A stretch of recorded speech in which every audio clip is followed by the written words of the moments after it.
Nakikita mo ba yan? So, ito na yung secret sauce natin. Lagyan natin siya ng siling green.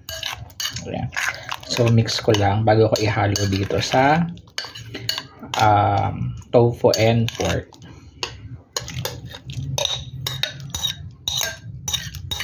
So, ayan. Hindi rin depend. So, maraming sibuyas.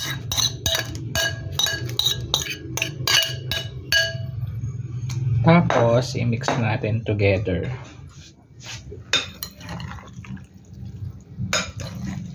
So, dapat ma-coat natin yung tofu, pati yung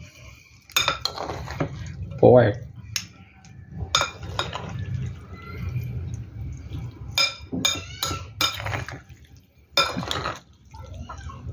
Ayan.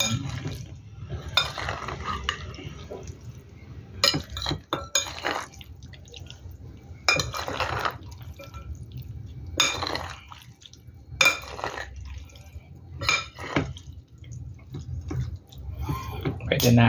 So, lagyan natin ng toppings ng QP.